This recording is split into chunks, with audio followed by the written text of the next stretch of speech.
And we are live. Hi, everybody. Hello, and welcome to IncrediChat. IncrediChat. Yes. Yeah, we're down a guy right now, but Ryan might be checking in soon. It's his wife's birthday. What was like last week when I was not here for a little bit of time? Yeah, we gave him a pass. There you go. It happens. I'm turn the sound off of this so I can share this out. Yes, I gotta do the Jerseys too. Thanks for reminding me, Mike. Let me make sure I get the comments. Joe Ryan is here. Hello, Joe Ryan. Hey, Joe. Yeah, hey, Joe Ryan. He's been a faithful viewer. Yes. Oh, Melissa Reda. Do you know her? I met her once or twice. Wow, she's got your last name, so I don't know if that's. But yeah, so hey, welcome to IncrediChat. Yeah, we're sharing out. What's our topic tonight, guys? I'm gonna give animation. Talking about animation. Animation. Cartoons, our favorite things in the world. Probably what's broke us into this lifestyle, right? I agree. Hey, that's all I do. It's like the chicken and the egg thing. Was it the toys or the cartoons and then the toys? Because they were synonymous when we were kids. Yeah. The industrial complex of cartoons. They figured us out at an early age. Yeah, couldn't have a show in the 80s without a toy line. Oh, yeah. God bless Reagan. Yeah. Because once he adjusted that law, everybody started making toys. For all their cartoons, and it was all downhill for us after that. Yeah. Mm-hmm. We have rooms and rooms and shelves full of this stuff now. Oh yeah. It's pretty true. It's pretty true. I can't even lie. But talking about like toys and stuff, it's funny. Like, so I've been collecting the Star Wars stuff, and I have my stuff from when I was a kid. Plus, and I have the new stuff that they put out now, and like the one thing we'll ask this question, and everybody, Joe is looking forward to this stream. I want to put this question out there into the world. Open or don't open? What do you think? I'm an opener guy. Me too. I do have stuff that's I really do, and Grassia, I'm sure because of what your background is, I really do appreciate packaging and the art on packaging too. I do too. So it is a little bit hard sometimes, and but like I got the new Ducktales line that just came out off of the new cartoon. I picked those up, and I usually don't pick up like actiony types of toys. Like that's not really my thing. Mm-hmm. But I really liked the sculpts of the figures, and I really liked the box art. Now you're talking. I'm sorry, Mike. Go ahead. Are you talking the series that came with because there's the regular set from the new series, and it has Flintheart Glomgold, which is awesome. Right. There's the airplane. But then Funko did a line of Disney Afternoon figures, which is awesome too, because those were based off of our DuckTales. Right. Kids. And they like Gizmo Duck, like the first Gizmo Duck action figure. There's been other Gizmo Duck toys, but this is the first Gizmo Duck action figure. Yeah. It was an awesome toy. I gotta say, I've opened all of those. I have them. I love them. And because for me, being an artist, I like to be able to hold the figure, turn it around, see the little details that I can't always see. And use it to, kind of as a reference tool to draw them for practice. You're not sleeping with it, are you, Ray? Different reference. Like I'm just looking on my wall right now, and I have hanging, Scrooge McDuck from Mickey's Christmas Carol. I love the packaging, but the reason I didn't open it is it comes with so many little things. I didn't want to lose anything. Oh, those are not people that did the Christmas one. So let's just say hey to Dickie Baxter. Let's say hey to Haley Oatland. Sorry, I messed up your name, Haley, and I've known you for years. But chime in. We're talking right now about toys and animation too. So chime in on the conversation. So Michael, you did the really cool sketches that we used for the promo tonight, and you're obviously in a graphics art background. So as we get into this, you're going to be like our official industrial expert on this Okay, podcast. I'll do my best. Tell everybody a little bit about yourself and what you do. These days I do more cartoon education, travel around and talk about comics, animation, how they're made, things like that. But I started my career when I was 18 years old. I was at Westchester Community College, and a guy came in, saw they were teaching the computer programs that he needed for his gaming company that he was opening. He was opening up an educational game. This is back 94 or so, and so we didn't, everything was on CD-ROMs and stuff.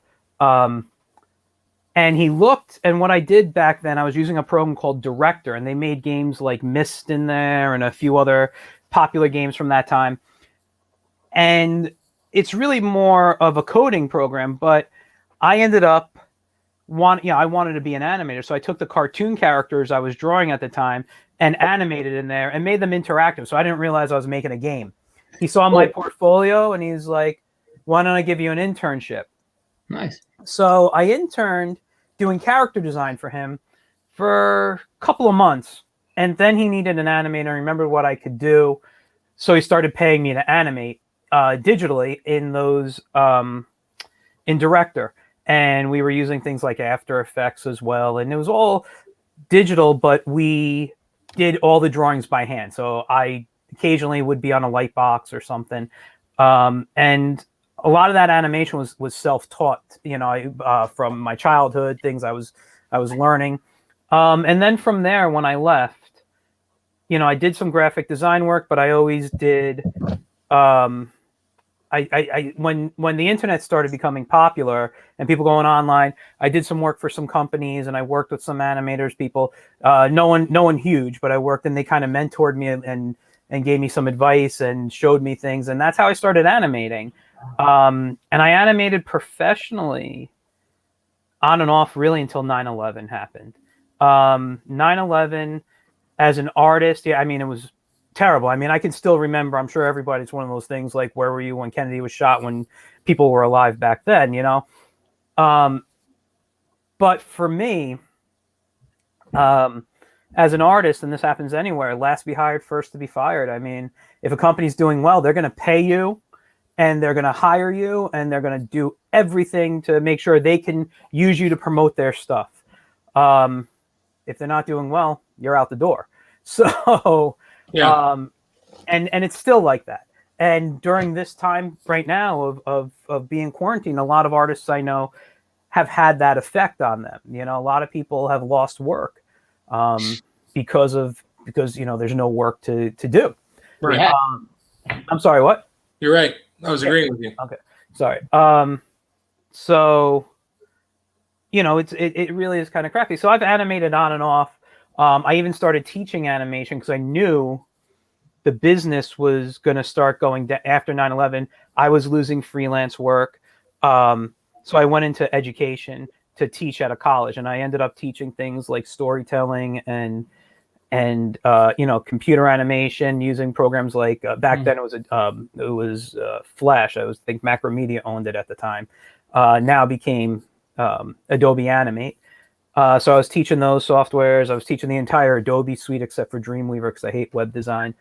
And so I did Premiere, Adobe Premiere, Adobe After Effects, Adobe InDesign, everything. That if Photoshop, Illustrator, if it had an Adobe name, I taught it. And from there, I started getting work again on and off. And I still do. I still get it on occasion, but most of my work has been very illustrative, more on the drawing, character design over the last few years. A few years ago, I want to say it was about maybe 5 years ago, someone hired me to help develop an app. I did character design. I did some basic animation, but I'm still under a non-disclosure, and the app never came out, so I don't know what happened. So until that breaks, I can't show any of the work. And so, but it was a fun piece. I animated in Adobe Animate, and it was like really cartoony, so it fit my style very well. Cool. Yeah. What made you want to be an animator? Oh, since the moment my earliest memory is of the Magilla Gorilla show. More like Ricochet Rabbit type of stuff, but I know he's part of Magilla Gorilla, so but I love Ricochet Rabbit. He's one of my all-time favorite characters. I love Magilla Gorilla, and that's my earliest childhood memory of a cartoon and laughing. And I love Looney Tunes. I love all that stuff. And I watched cartoons constantly. I would pause. I'd record the TV, pause them back, and draw what I saw on the TV. If I saw them in the TV guide, I would draw them out of the TV guide, sometimes even tracing. I just wanted to learn. I used to make the worst flip books on the planet. Like when I was in 3rd grade, if I still had them, you could see the worst Voltron flip books. But I started getting books, and I actually pulled out a couple in case people wanted to see. Where is it here? I've shown this before on other streams that I've been doing, but Cartoon Animation by Preston Blair was my first animation book. This is actually my second copy. Someone at school stole it from me when I brought it in one day. But when you were in school or school when you were teaching? Oh, no. When I was in school as a, like 13, 14 years old, someone went in my backpack, I think, when I went to the bathroom in class, and it was Gendy Tartovsky. He stole your animation book. And then now that's why he has the career he has, right? So I ended up, learning through there, and it taught me how to draw more cartoony type of stuff, more Looney Tunes, because Preston Blair, if you guys don't know who he is, he's worked for all the companies. He worked on Tom and Jerry, worked on stuff. He worked on Droopy, actually a poster I have hanging above me. And I'll just turn the screen real quick. I don't know if I've ever shown this. I have above my table, this is my digital side of the room, is Red Hot.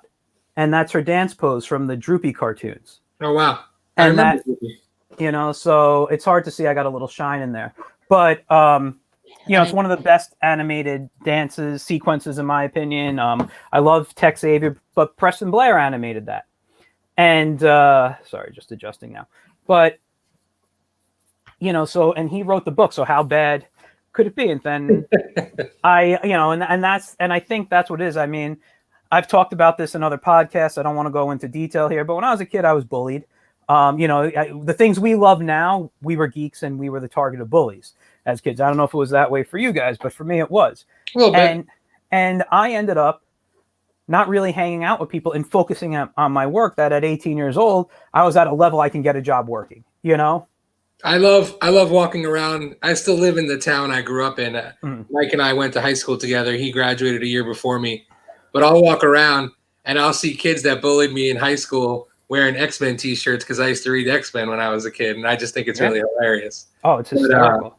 But back to like what you were saying earlier, like you can definitely attest to how animation has developed since we were kids.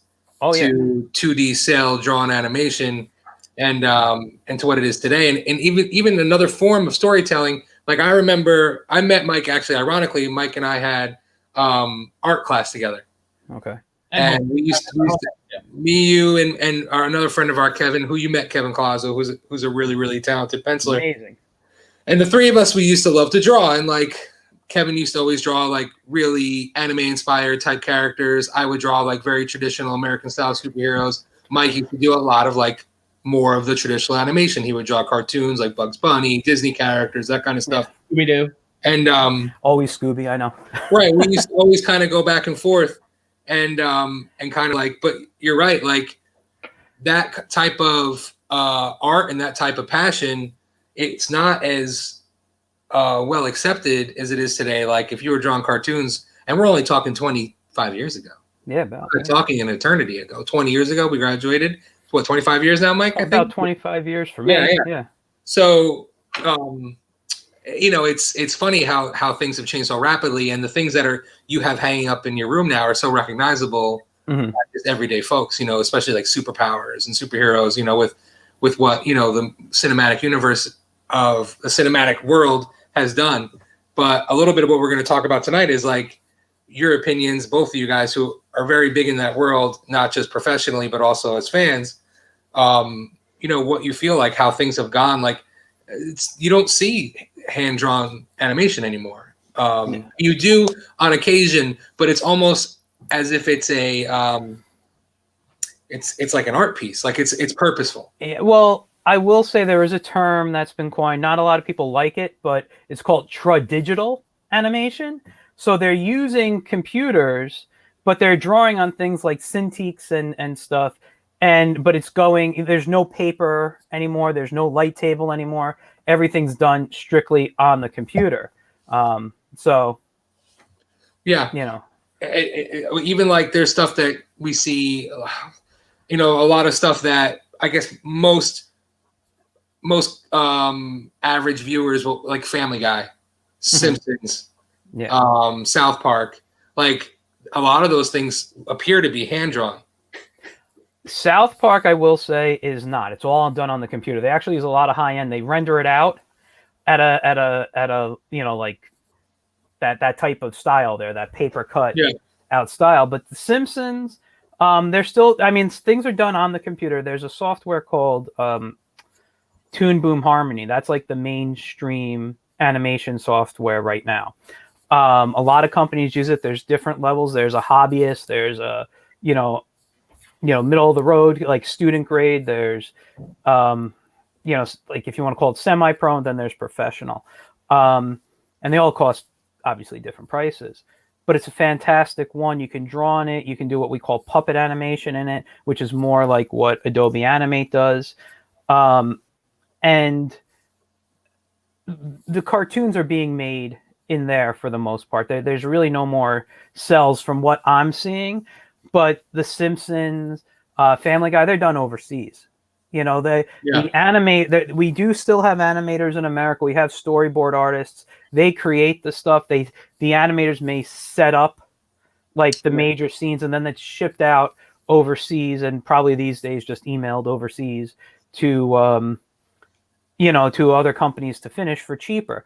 Now I'm just giving you from what I understand. I've never worked for a major company like Warner Brothers or anything, but I've always done more smaller web-based stuff. Like I was in production houses, so. Yeah. Mr. Lopez, what made you fall in love with cartoons? What was your... I don't even know. Jesus Christ. No, I don't know. Listen, and I won't even talk about, I can talk about like Muppets too. Like I was going to bring that up too, because I remember that growing up was really your biggest passion.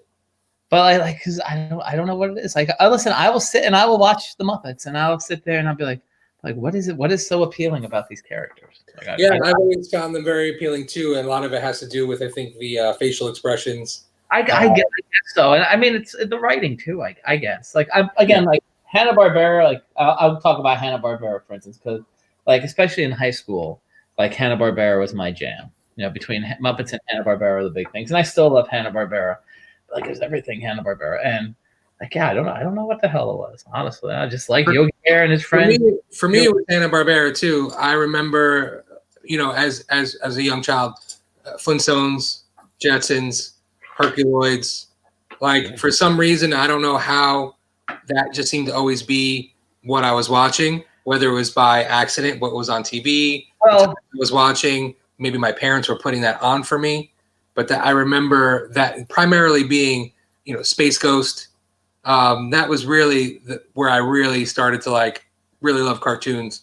Well, I was gonna say what was on TV. So and what your parents put on, because guess what? That's all there was that was on. Really? I mean, my parents, they would put cartoons on for me as a kid, but they weren't cartoon fans. They couldn't sit and watch a cartoon with me.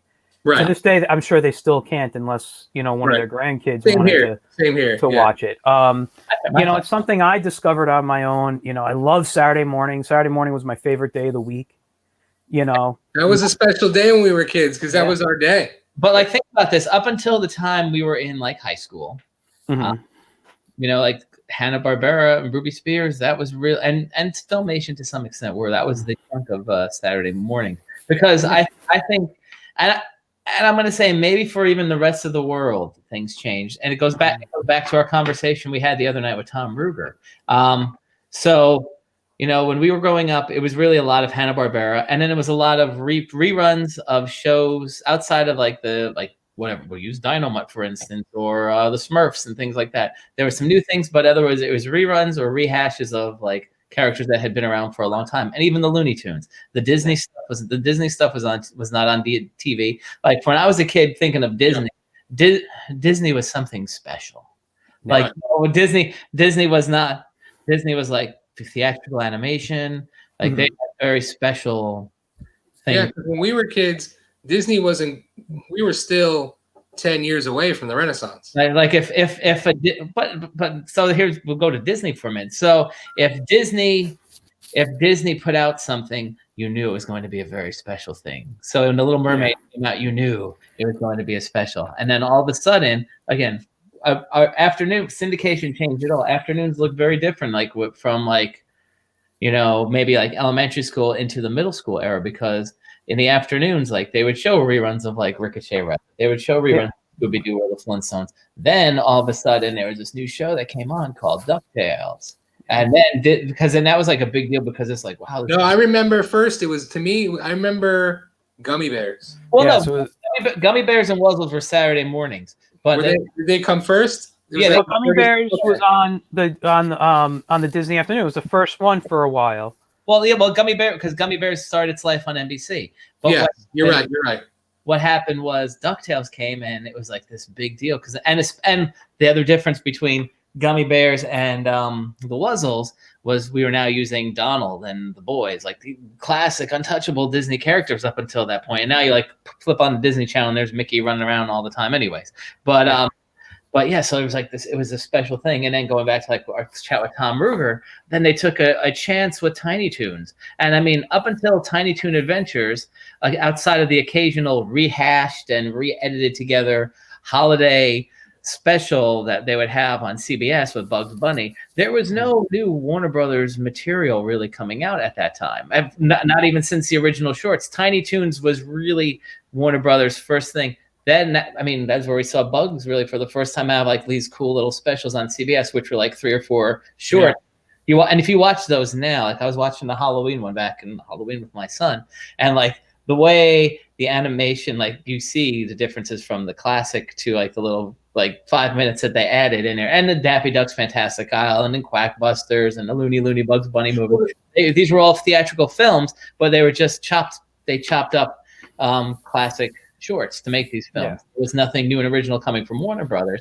And then I think Warner Brothers and Disney kind of reinvented it and really, I mean, and there were other companies doing syndicated cartoons too, but like they kind of took over Saturday mornings. And that's why, like, I think even for Hanna-Barbera, people were like, the nation networks were like realizing there's other people than Bill and Joe here. And, you know, I think that was probably a struggle for them. And I mean, they still had some shows going on into the 90s, but like they were not like the rulers of Saturday morning anymore. So there was definitely an evolution of cartoons as well, I think.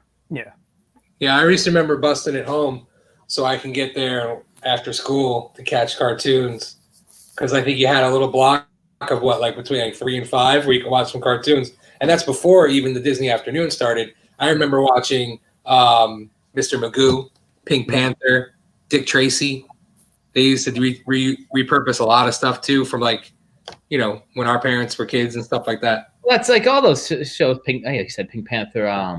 Woody Woodpecker. Oh, I love Woody Woodpecker. I mean, Tom and Jerry. You know, but I mean, because they showed other. I mean, and again, I look back at them now. There was how do you say that? He just died. Gene Deitch. Whatever. How do you say his name? I'm bad with.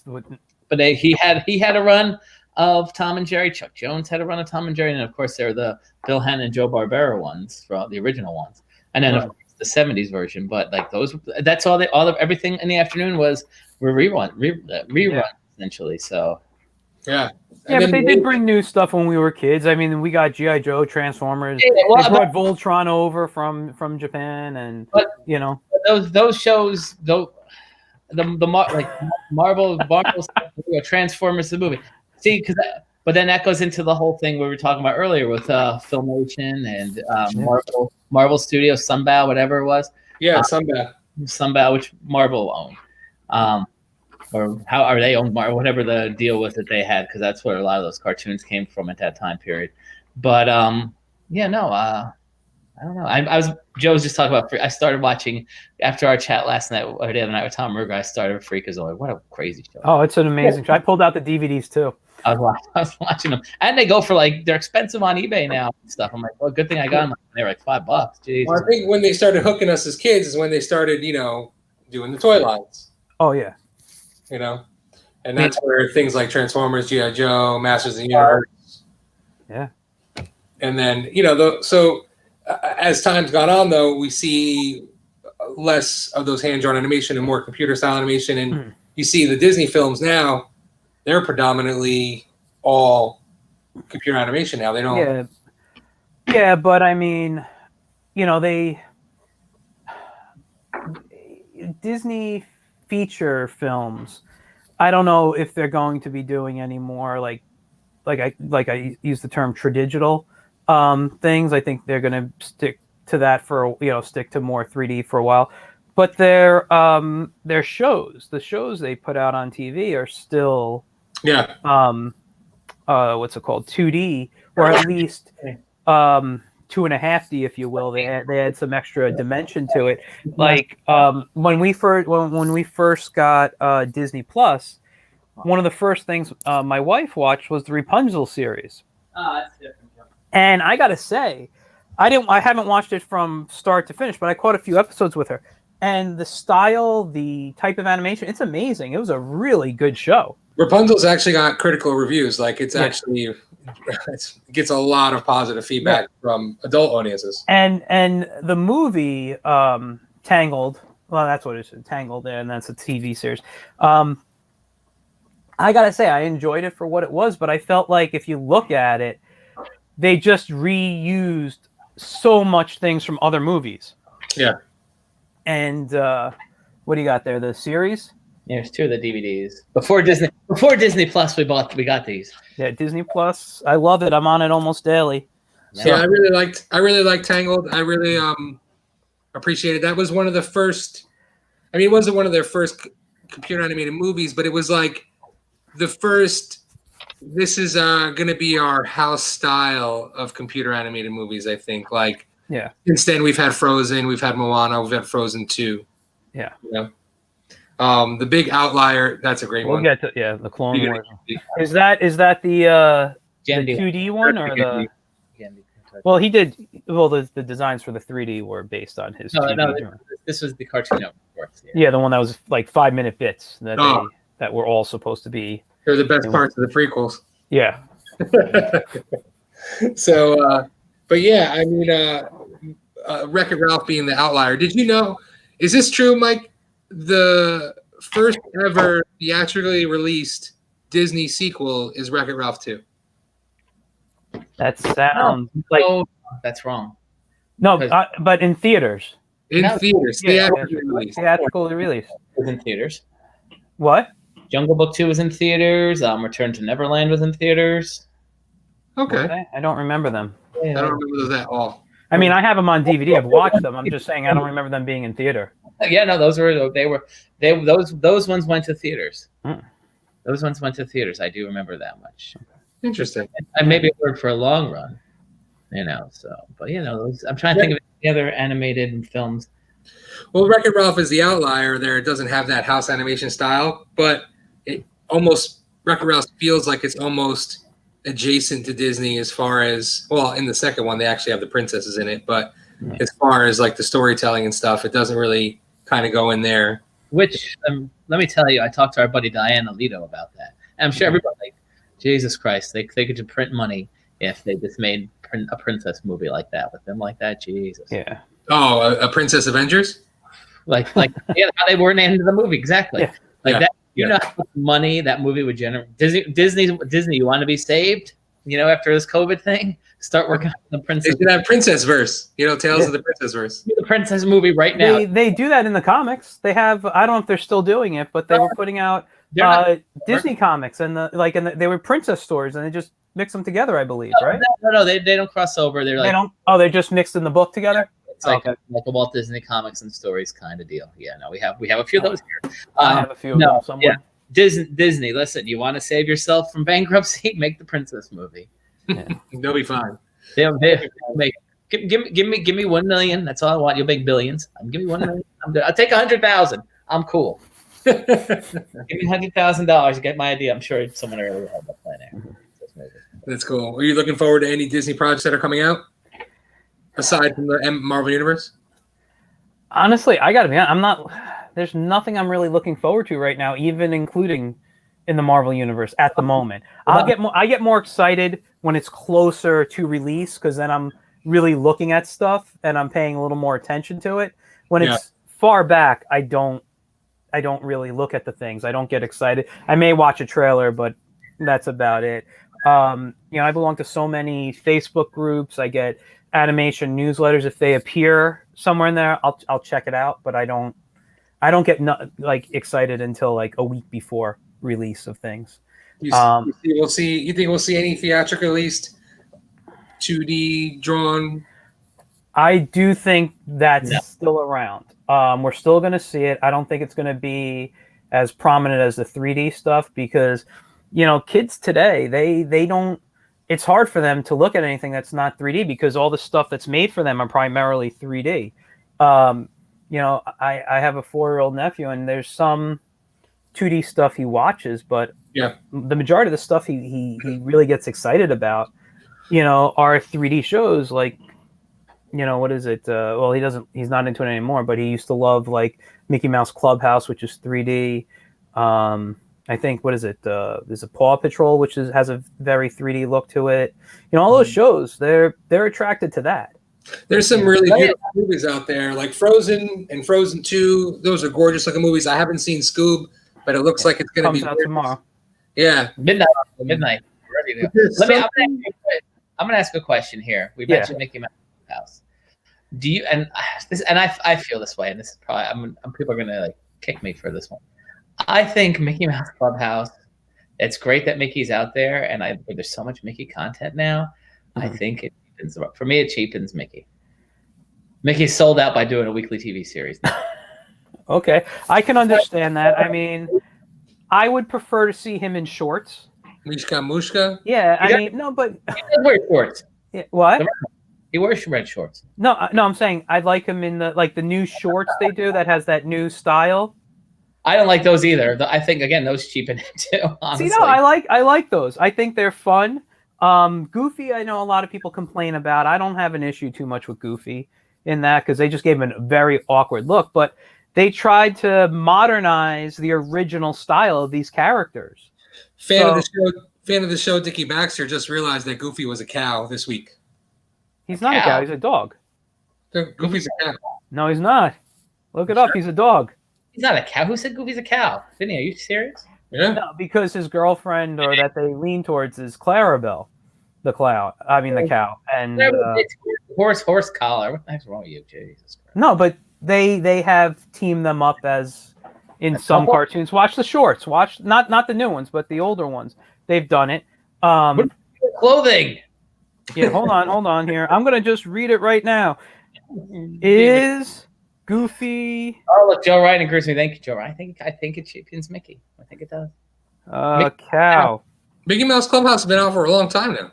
I know, but Mickey but they're not making new ones. Now they have Mickey's mixed up adventures, or whatever the heck it is. Okay, here it is. What creature is Goofy? Goofy is a funny animal cartoon created in 1932 at Walt Disney Productions. Goofy is a tall, anthropomorphic, in bold, dog. Look at that. Who typically wears a turtleneck and vest with pants, shoes, white gloves, and a tall hat, originally designed as a rumpled fedora. Vinny's getting I always thought it was a peanut. That's how I always saw it. I never saw it as a rumpled fedora, but okay. That's crazy. It's craziness. How do dogs have other dogs as pets? Yep. Yes, a slave world, I guess. It's terrible. So do you back to what I was saying about the 3D animation, sometimes for me looking at it, one of the things I don't necessarily like about 3D animation is the character model never changes. There's no organic feel to it. Like when you'll see in hand-drawn art, it has more of a kind of, I don't know, I guess like it being imperfect, it makes it a little more believable. I have to kind of agree. There's something about using the hand that's never going to change, in my opinion, because there are imperfections, and those are kind of cool to see. But I am also going to disagree that they're stiff. It really depends on the type of animation. A lot of cartoons, I don't think Disney does it a lot, but a lot of cartoons use motion capture these days. So they'll have the characters in the suit, like the movie Tintin that came out years ago. That was all motion capture. People got in the motion capture suits, and then when they created the rigs for the 3D characters, they just basically linked up the joints. So then when they said, they locked them to the character. So if some guy raised his arm, I'm sorry, I'll do it with my left arm so you can see. If someone raised their arm, the character raised their arm as long as it was rigged properly. Yeah. So sometimes it kind of like, I don't know, the way my eye sees it makes it look a little bit fake. Like it's one of the reasons why some of the Pixar movies don't work for me. Like Really? Toy Story does, because like they're toys. But sometimes when I'm looking at I've never really liked the way The Incredibles looks, even though they're great movies. Mm-hmm. Like the way their character animation works. But on the other hand, what I like about, speaking of Gendy Tartakovsky, Hotel Transylvania, Yeah. like he does traditional 2D art in a 3D dimension. Like the characters change shape, they blow up, they come. You know what I mean? Like Well, that's the thing. I mean, when you're looking at something like The Incredibles or whatever, they're not doing those crazy cartoony expressions. They keep them a little more, I guess, based in reality. But you're right. Hotel Transylvania, I love them. They I couldn't get into those either. What? I couldn't get into those movies. My son liked them. I think they're hysterical. I think they did a great job. They got a great voice cast, I think, for them, which I think helps. Yeah. With it, because I remember, I forgot who I was talking with. It was a voice actor. I met him at a con. It might have been Jess Harnell from Animaniacs and stuff. And one of the things I was talking to him about was, when I was teaching myself animation, and the first time I started really looking at words and trying to animate mouth movements and sounds and stuff, I was in high school at the time. And, it's things I was watching from Animaniacs, and I'm like, it's the voices that really, the artists are great, and don't get me wrong, they're very talented, but without those voices, those characters don't come to life. They really present that personality that the animators then breathe life into the characters through the drawings, because you always record the voices first. So, like when we were just talking about different characters that he's done and that I've watched and stuff, and it's just, I can't picture other voices, because I feel the personality would change of this style of animation. But like Mike was saying before, like I actually avoided Hotel Transylvania because I was getting tired of all of these cheap. It felt like the 3D animation became an inexpensive way for studios to make movies. So it just felt like they were being flooded and flooded and flooded. And I was tired of taking my kids to terrible movies. So I avoided them. And then actually it was on Netflix, I don't know, probably a couple of years ago. And I sat down and watched it, and I noticed that the characters were moving in more of a, Looney Tunes style, like where they turn to dust and their eyeballs would roll away and then they'd be fine again in the next panel type of stuff, They had that cartoon physics to them where they could survive being hit in the head with a sledgehammer and falling off a building. And it made sense. So when I saw that, I was like, oh, and then I watched them. I was like, these are actually good. And then I saw that Gendy directed, and I was like, oh, duh. Now, now I understand. I will say I don't like 3D cartoons made for television, because like when they had, what was it, Beware the Batman, and they did Green Lantern, and you look at any of those, was it Jimmy Neutron, all they do is focus on the select few characters, and the rest is just empty space. They can have these beautiful backgrounds, but no one's walking in the background, no one's driving a car past them. I mean, you look at Beware the Batman, I couldn't watch it. Batman would jump on somebody, but there was no one in Gotham. Yeah, Beware the Batman was tough to watch. Green Lantern was tough to watch too, which is a shame because that was actually really well written. I just got those. Yeah, I just got those too. I'll throw this out to everybody too, because this is where I found at least one of them. I ordered the other one online. If you have a Dollar Tree in your neighborhood, Dollar Tree is open. They are getting in so many titles. You have to go. So they usually have it in the front or an end cap or an electronic section. They have a whole bunch of DVDs for $1. And literally, they have so much animation from the Warner Library. There's a bunch of Scoobies. There's Tom and Jerry, a couple of Looney Tunes things here and there. I got Green Lantern there. A lot of some of like the DC animated universe flicks, like Son of Batman, The Throne of Atlantis. Those are all $1 each. And then even Big Lots has them for like a lot of these things for like $5. So we don't have any of those around here. If you're a fan of those shows, whoever's watching, go and check those places out because it's a good deal. I mean, like $1 for a DVD. Come on. Yeah. We have another big influencer in animation that we have to talk about.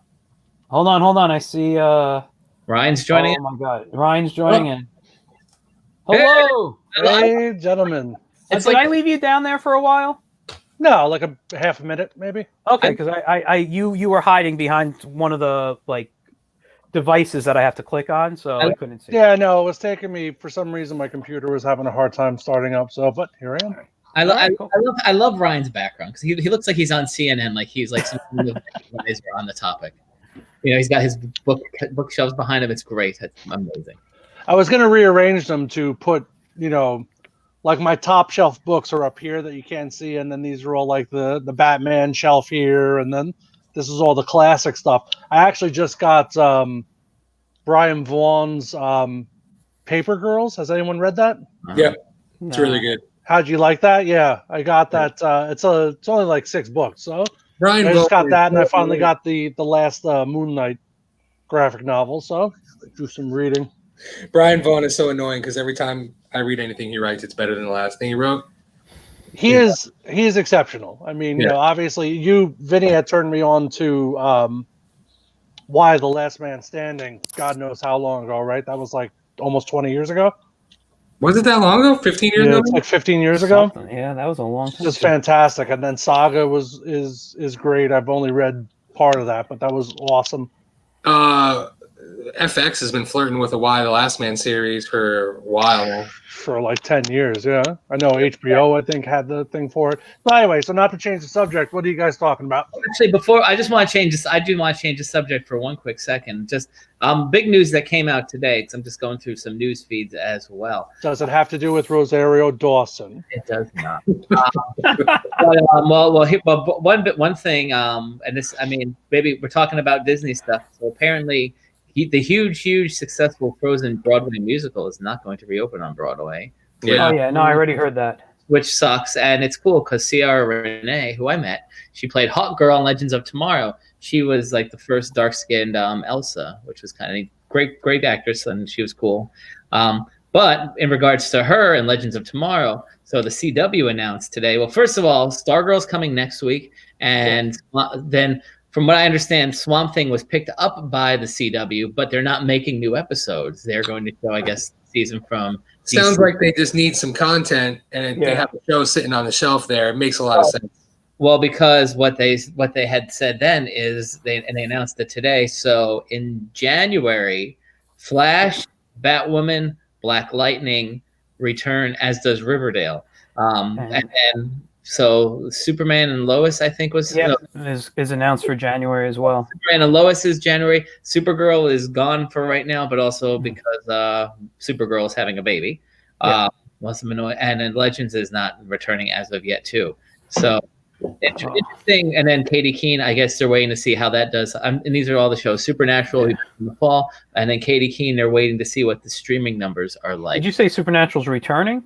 They said it's coming fall 2020. Maybe just to show the ending, because there's the ending. 4 more episodes. I thought it said June. That goes back to what we were talking about. Just as we're sitting here talking about things, this is big news because this is the stuff that's going on now. It's like I've been a Supernatural fan from the day one. I feel it should have ended a long time ago, but I need to see that ending. This is definitely something to talk about with Vinny and I, because Vinny and I are both super fans. He got me into it probably 2nd or 3rd season, maybe, and then I had to catch up. But yes, I think that most people agree that season 5. Well, it was originally a 5-season, and it's been 15 years. I'm just saying I've only seen one episode, and Vinny already picked out which episode I saw. A Scooby-Doo episode. Yeah, of course. Which was a really good episode. But you know what? We should save this for another night. We should do a Supernatural night. We can do a Supernatural month. I'm good with that. But I was just saying about the CW news because that was some big news today. I'm good with that. But yeah, we can stay. Go back to cartoons. Go back to cartoons and animation. I forgot where we left off, but it's okay. Oh, you had what was that? Akira. They're making a live-action Akira. Yes. That was one of the best.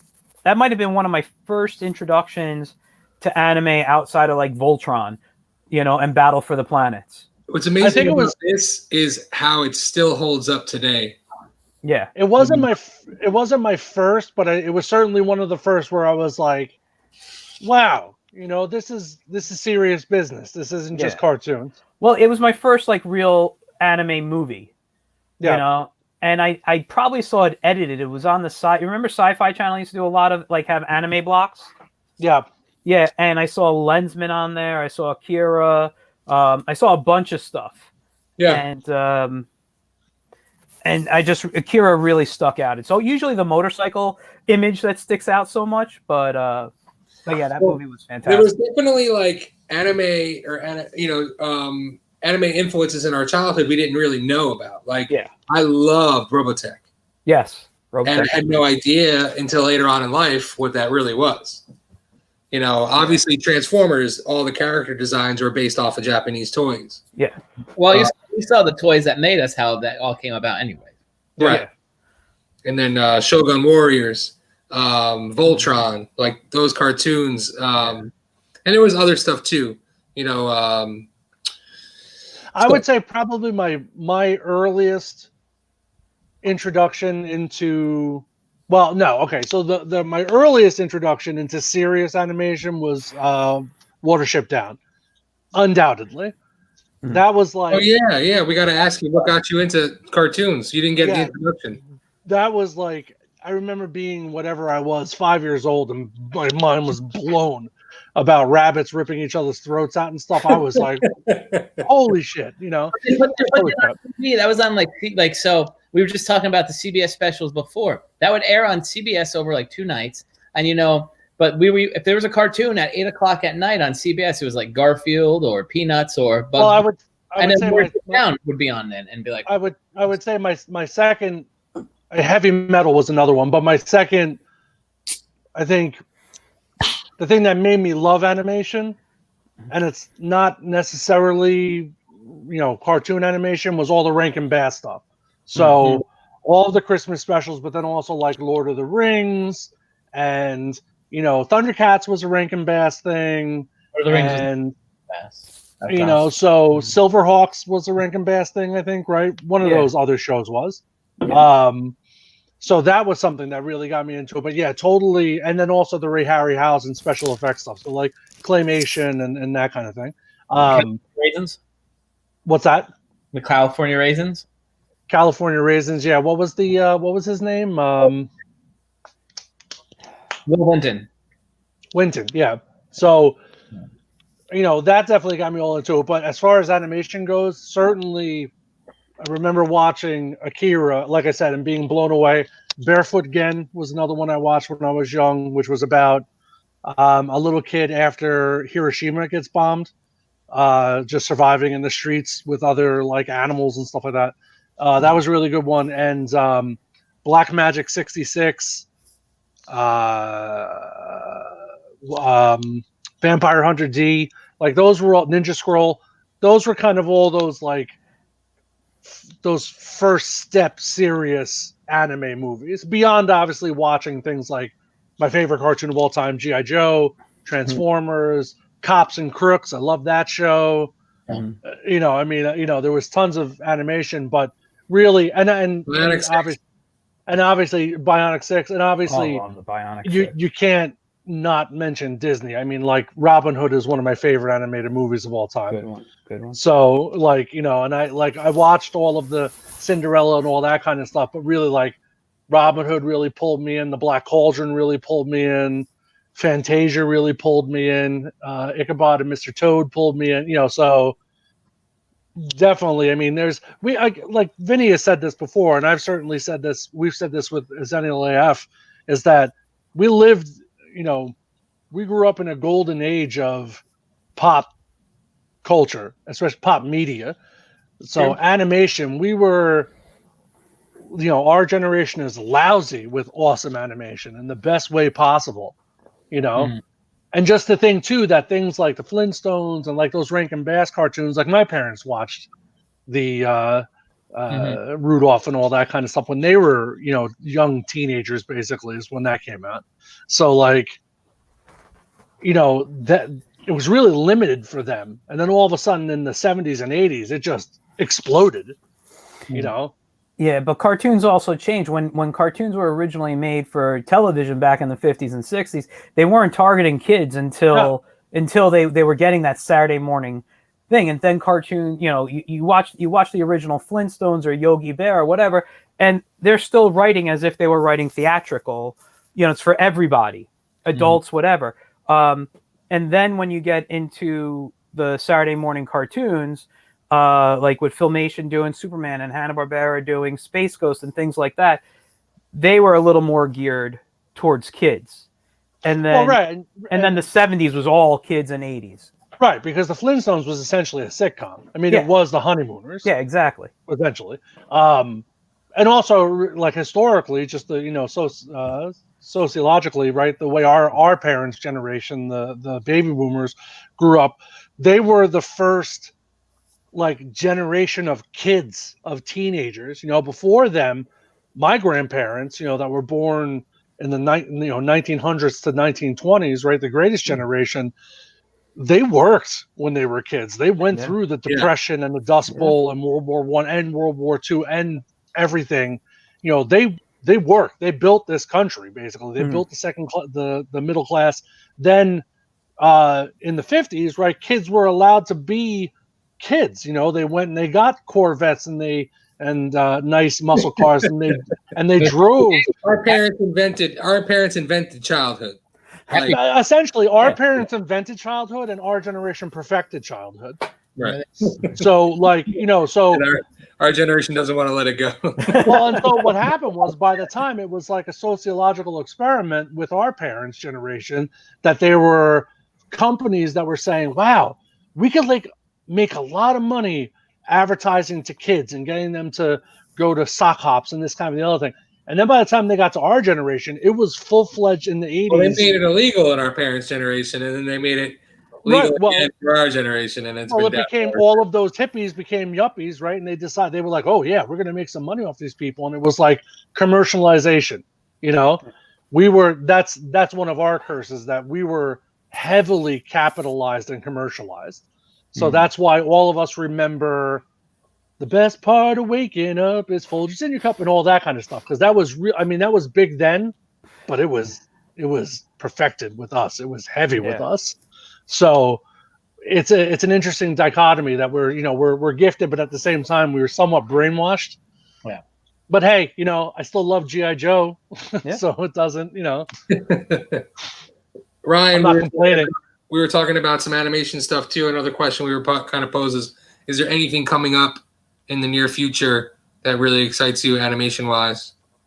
I'm assuming that because there's a new toy line and the movie is coming out for G.I. Joe, I'm assuming there's going to be a new G.I. Joe cartoon. I haven't really been following it too much. I don't know. But I'm assuming that that's going to be a thing because, everything kind of goes hand in hand. Hasbro's doing the Netflix series with Transformers. Well, and then also Hasbro bought a huge media company, right? So now they own it's like they own the musical rights to like the Wu-Tang Clan or something, which is really odd. It's not the Wu-Tang Clan, but it's another they bought the company that owns Death Row Records. That's what it was. And they're also like a media conglomerate. So they're expanding their media footprint. They have like Hub and all that kind of stuff. Right. So I'm assuming that that's going to be a thing. I don't know. I find like the most interesting animated stuff just comes out of nowhere for me. Mm-hmm. It's one of those things that you just catch it and you're like movies are like that too. Like you're just you know what to expect and all this different stuff. But then all of a sudden something just comes out of nowhere. So I always like kind of hold out for those. Like I'm sure there's going to be an animated thing. Spider-Verse 2. Yeah. And we said this last week. I know Mike disagrees with it, but man, that's my favorite Spider-Man property. I have valid reasons why I disagree with it. No, I'm not belittling your opinion. You wanted a standalone Miles movie. You didn't get it, so stop being a brat. It's a good movie. I'm sorry, Mike. Go ahead, and then I'll say my thing. Here's my marketing for what should have happened with Spider-Man and Miles Morales. All right, cool. Avengers Endgame, Avengers Infinity War should have happened. Cool. Instead of waiting a year and putting out Endgame the following year, for that whole year, leave it hanging. Do a Miles Morales movie, set him up in the MCU. You probably could have done a Black Widow flick at that point then too, because she was alive. Take a couple of those characters that survived, even a couple of characters who may have been affected, who we did not meet yet by that time period, and then do like 2 or 3 flicks in that time period, and then do Endgame. That would have been a cool marketing plan. Yeah, You remember Miles up in Homecoming? they did Captain Marvel in Homecoming, didn't they? Yeah. Yeah, but no. Homecoming came after Infinity War. Homecoming's after you're right. Captain Marvel came before it. Between. No? What? It was between. Wasn't Captain Marvel between? Captain Marvel was between the 2 movies. Okay. But I believe she shot Infinity War first. They should have done 2 or 3 flicks that took place during the snap or the blip, whatever you want to call it, which would have been really cool. And I'm sure, listen, they're going to do. But I like the Miles Morales Spider-Man being a animated property too. I think that's kind of cool. I think the way they brought him in was fantastic. I thought it was a great way. And that animation was so cool, man. The way they did it as like a 3D version of like 70s era Marvel comics. It reminded me a lot. We were just talking about Disney stuff. Into the Spider-Verse reminded me a lot of Fantasia when I was watching it. Not in the fact that any particular animation style stood out, but just the fact that there was such a visual mashup, basically. Yeah. Yeah. I loved like the way the color scheme would make it look like in the 70s when they made an error with printing, and you would see like the blue and the red and the yellow when you weren't supposed to see it, the way they used to color comics. Like I don't know the name of that style of coloring, but well, I know certainly I'm always first and foremost a story person. Like story is always what puts gas in my car, but that was one of the few times that the visual really, because the story was good. I'm not going to say the story was bad, but the visual superseded it for me completely, and it was just very visually sumptuous, right? Just to really just stare at, like it was exceptional, and I like that they went a new direction. That they didn't just go for. Fair enough. Yeah, I don't know if it's on Netflix now or Disney Plus. It might be on both, but I've watched it like twice. On Disney since I've gotten. I think it's on Disney Plus. I've watched it. It's very rewatchable. Yeah, we on Disney Plus. We waited a very long time to watch it, my wife and I, and as you do. As I do. We did watch the first 2 episodes of Tiger King, and I can see why everyone loves it. That's hilarious. Not me. But okay. We also watched the couple episodes of the second season of Barry, which is phenomenal. I'm not going to give great detail. You know what? Somebody needs to come over to your house while you're working on a computer. And did you watch it yet? No, Vinny, you watched it, right? What? Yes.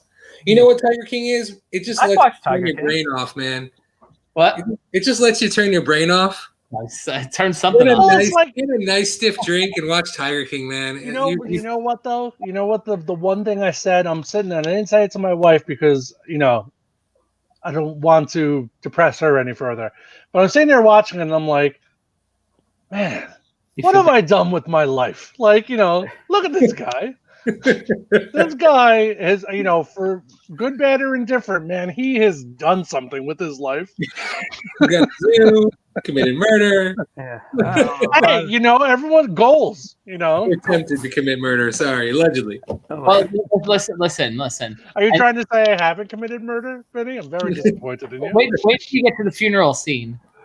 I know. I'm only in the second episode, so I know it's like there's gonna be a funeral later on. I'm not no spoilers, but there's Vinny knows what I'm talking about. What he's so cringy, man. Yeah. Speaking of so cringy, so hard to watch. Speaking of spoilers, and I won't spoil anything, but the show that everyone should be watching, and animation, Rick and Morty's last episode. Rick and Morty. I haven't watched this season yet. I've done you a disservice by not watching Rick and Morty. I'm sorry, man. I'll get on it. I promise. Now you know how I feel, Ryan, about everything I've ever asked you to watch. Well, okay. So I also watched on Hulu the guy Josh Roiland. I think it's Dan Harmon and Josh Roiland did Rick and Morty. He has a show on Hulu called Solar Opposites. I also watched the first episode of that. Any good? It's pretty good. I've been meaning to watch it. I see that when I go on Hulu. And Mike, you got a little confused. I have seen Tiger King. I just think it's the dumbest thing I've ever seen in my life. Oh, it's completely. I cannot get It's trash. I do not understand how the world has become Tiger King crazy. I don't understand how it's as big and as popular as it is. It's completely bonkers. Like, yeah, it's so there's so much nonsense in it. But I'm just sitting there looking at it like, God, is this episode over? When I just didn't like it. Love big cats. God, I want love more. it. Thing, and there will be more. Barbara has a message for Ryan. Put that up in Grassia. Yes.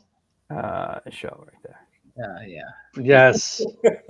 She knows that I love big cats. In fact, I can't stand cats of any size or measure. Yes. So The first lady of Ryan's world. Happy birthday, Barb. Yes, happy birthday. Barbara turned 21 today. Yay! Beautiful as ever. Now it makes sense that you guys are together. Now she's of age. Wait a second. We've been together for 20 years. No, she didn't just turn 21. That's disgusting. So another form of animation, and you kind of let the cat out of the Good bag. segue, Vinny. Tiger King reference. When you said Rankin and Bass, those I grew up on, love, but I really like the Leica Animation Company, and I love the stuff they put out. I loved Kubo and the Two Strings. That was my favorite movie. I think it was like 2018, 2017. I haven't seen it yet, but I have the DVD. I'm dying to watch it. That's absolutely my favorite movie of the year that movie came out was Kubo and the Two Strings. Those guys really do a great job. And unfortunately, it's really expensive to do that type of animation. So I don't know how long those guys are going to stick around. Because I know The Missing Link bombed hard. You probably never even heard of it. Nobody else has. No, I know what you're talking about. I know one that Vinny has said to watch quite a bit, and this isn't a new thing. What's the one with the it's big overseas, right? Big in Japan. It's like a detective. Oh man, what the hell's the name of it? Oh no. It's from the 70s, from the late 70s. You and your brother love it. It's the detective in the white suit. He's like tall, thin. He's kind of like kind of got like a devil man look. Yeah, I know the one. I know exactly what you're talking about. The visuals in my head right now. Logo 13? No. It's very similar though. But that's also one it's like Cluin or something. I don't know. It's one that you've suggested many, many times that I haven't watched yet. That has a very long following. Yeah. I've been going back to some other. I'm gonna look that up on my phone. JoJo's Bizarre Adventure, which is great in a really not in a weird way. You know what doesn't get done as much anymore, and both Mikes will definitely agree with this, is rotoscoping. You know, rotoscope cartoons. I used to love, again, with Rankin Bass, with the actually my wife Barbara, scared out of her wits from the Lord of the Rings Wraith King, the rotoscope demons and horses in that. Yeah. Just terrifies her. But still. was that Rankin and Bass, or was that that was Bakshi, right? Bakshi, the third, Rankin Bass did The Hobbit and then Return of the King. Yeah. Return of the King is the one I'm thinking of. Yeah. But what's it called? Benny, I'm sorry. Lupin the Third. Lupin. Yes, I know that. Yeah, that's what I was thinking of. No, but Bakshi was big on rotoscoping. I mean, he actually filmed like basically Fire and Ice in live action, and then just traced over everything. You know. I love that style. Yeah, it looked really good. There's a great documentary actually on Frank Frazetta, because Bakshi and Frazetta were friends, and I don't know if they met and became friends on the movie, but they were friends. And by the way, the documentary is called, I think, Painting with Fire or something. It's a fantastic one. And they show a clip. Frazetta felt the actors weren't getting the feel of the characters correctly, I believe it is. So he actually acted out some of the characters and would run up hills. And so some of the footage that he traced over of certain characters is actually Frazetta acting it out the way it was envisioned in his head. That's awesome. Yeah. One of my biggest life regrets, actually, both my wife and I, Barbara, who just commented, Smigel is creepy ass Golem in that, absolutely.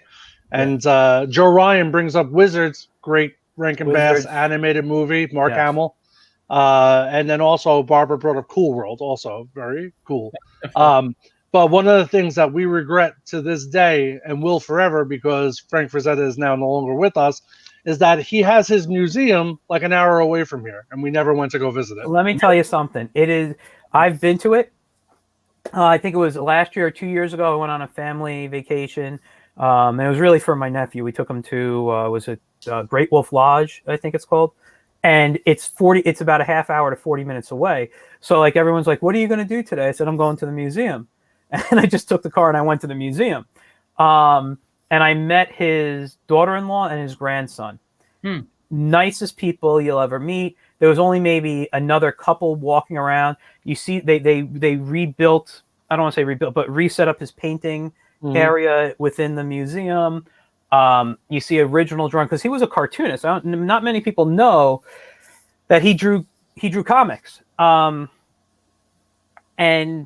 there's a great picture, a little like sketch of Superman he did that's just beautiful. Yeah, he was not a young guy when he passed away either. I mean, he had a long career. Yeah, he was in his, I think, late 70s, early 80s. Yeah, late 70s at least. Yeah, and there was he also had a stroke and lost the ability to work right-handed. He taught himself how to repaint left-handed, and his daughter-in-law was telling me that a lot of people consider his left-handed work better than his right-handed work. Yeah, well, he had a career at that point, so he had all the new technique he must have taught himself. He ran that out of his garage for like 20 years, that museum, and then they built the building. After doing that for such a long time, and he used to just be sitting there drawing, and you would go into his garage, and he would like personally show you around and talk to you about stuff. He was like just one of those really sweet guys. Yeah, who would take the time to spend with fans, and that's pretty rare in any career, any media career. Yeah, it's like the stories you hear about Kirby letting people come down and hang out in his basement while he drew Fantastic Four or whatever, and people would he would have conversations with them, Yeah, just fantastic. Yeah, very friendly people. Well, they know what it is that it's you. I'm sure there's a huge sense of they're humbled, they're humbled and they know. Oh, Mike went away. He doesn't want to hear about I just got a little quick message. He had to take off for a few. He's right. He's humbled and appreciates the fans. Like we're all paying for him to do the thing that he loves. So and that's why it's always like you hear like actors that are obnoxious to the fans, like screw you, I don't have to go and see your movie. Exactly. Like don't be like Bill Murray is one of the nice guys of Hollywood, and he'll sit and talk to you. Actually, my father met him, I don't know, because he lives around here too. He has a house around here. My dad was at a deli and he was standing behind him. My dad was like, he turned around, Bill Murray was in front of my dad, and my dad was like, "Hey, you're Bill Murray." And he goes, "Yeah, I know." Like, and just struck a conversation. They talked for 5 minutes, and then was like, "Oh, thanks, bye." Not like, "Ugh, don't talk to me," Yeah. But other animation stuff. If we're on animation, yeah, I know we get sidetracked. It's okay. Last Unicorn. Speaking of Rankin Bass, that bull scared the crap out of me when I was a kid. Scary, and it's a bit of a tearjerker in some parts. Absolutely, and the wizard's name is Schmendrick. I love that. I absolutely love that. It's like my favorite part of that. Yeah, and the skeleton that keeps drinking the liquor and it keeps going through his chest, like, just like seared into my memory. Yeah, no, that was good. There's so many great things. I don't even know. What to pull out to talk about, I mean, dude, I love, so I was actually just, I was doing a little research on cartoons recently, not for this, but just kind of like following a YouTube and like Wikipedia rabbit hole and just reading different stuff. Yeah. And basically what it boils down to is I guess it was late 90s, maybe even early 2000s. I think it was late 90s. Essentially, you can blame the fact that Saturday morning cartoons no longer exist because of Notre Dame football. See, I heard something different, but you want to explain? Why? What did you hear? Well, I heard because more people were waking up playing video games. They were heading onto the internet. They weren't tuning in to the cartoons. Ratings went down, and that's what I was always told. But I'd be interested in hearing the football reason. So basically, just another reason to hate sports, Vinny. I know you love sports. Hey, Greg, what's up? So basically, what you're saying is absolutely true. That there was less interest.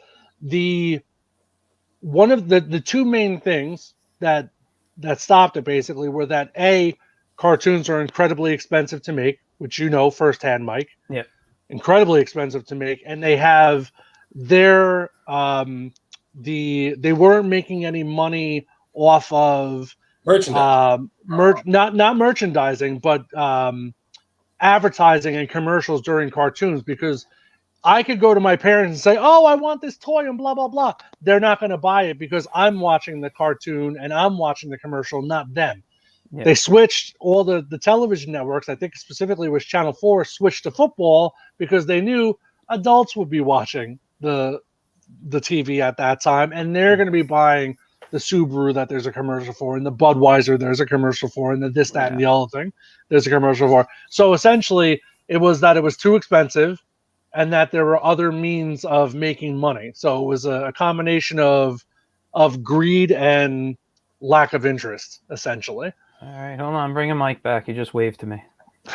There we go. Mike's back. I have a different story for you. Oh, okay. So the other reasoning of the end of Saturday morning cartoons was, again, adult older audience. And I think the rise of cable and syndication also played a factor into it. But you are correct. NBC was the first network to go away with it. So at the time, at the end of this, you had your three major networks. Then came and Fox Kids came afterwards, and like Batman and Robin Adventures lived there for a little while. You had Little Shop, Bobby's World, Peter Pan and the Pirates. Those are all shows that lived on the Saturday morning docket of that. Eek the Cat, little Louie, Louie Anderson. So that was the end of that. And also, I'm Louie Anderson. At that same time, NBC had a hit with Saved by the Bell and California Dreams and all that stuff. So they were going for a more older audience then. Remember what you recall American Gladiator? That was big, like 11 o'clock, right after. But I think that was on. I think that was on Fox. Yeah, but I'm saying like that was like an adult thing that was on right after the cartoons. That it was like the. Well, for me, Saturday mornings ended at like 12:30, 12 o'clock usually was like later in the day. They had like 11 o'clock was always like the Bugs Bunny hour thing, and there was like something on it. And I forget what was on noon, but like at 12:30, you knew your Saturday morning was ending because on CBS you had Story Break, and on ABC you had Captain O.G. read more at the afternoon special. Tim Curry was Hook in Peter Pan, I believe, wasn't it? Yeah, that was Peter Pan and the Pirates, one of my favorite adaptions. Barbara pointed that out. But Tim Curry was Captain Hook in that. But after Warner, after Fox, so Fox kind of lost a lot of the shows, and they became like Digimon and stuff like that. I think went on to there. But it definitely was a perfect time, though. I know for me it was a perfect time because, man, 12 o'clock WPIX movies, I was hooked for the rest of the Saturday. So that's a whole other conversation. I have it with Dawn all the time about like how afternoon movies. We can go into like that. Yeah, I love those too. Do you guys remember when cartoons end and you get the martial art films? Yeah, love those. That was definitely the first time I ever saw Enter the Dragon. Was definitely a WPIX afternoon. Yeah, but what you call it? So Fox got into the kids market, so now there were 4 competitors into it. And what ended up happening then, Fox lost a lot of those Warner Brothers shows, which then went to Kids WB, which then that was I'm sure Animaniacs, Sylvester and Tweety were on there. Freakazoid was Saturday mornings. Yeah, Batman Beyond. Batman Beyond, Superman, the Superman Batman hour, whatever it was. Yeah, but those were also weekday syndicated shows. No. Batman Beyond and the Superman Batman, and because Superman Batman at that point was a Saturday morning thing. Yeah. Static Shock Saturday morning, Zeta Project, stuff like that. So NBC was the first one. They did like some news shows in the morning and then turned it into like teen shows. Like, and that's when they became TNBC, which is Teen NBC, and that was your live action. Did you have that crazy Lunatics or whatever it was, the Looney Tunes superhero show? Lunatics Unleashed was on Kids WB. Yep. So we didn't even talk to Tom about all that stuff. We'll get back to that. So there was that. So NBC was the first one to drop the cartoons. So they did news and then like the teen comedies. CBS then followed, and then because then what ended up happening, the government said something about like regulation of like they had to have an hour of educational programming. Right. So Saved by the Bell was educational programming and California Dreams. So NBC had their thing. So some of these other networks just kind of like were done. Educational. Zach Morris was like a sociopath. Like that's get ready for the new Saved by the Bell. That's going to be friggin' amazing. I think. Is Screech going to be the president or the? Oh, you didn't go.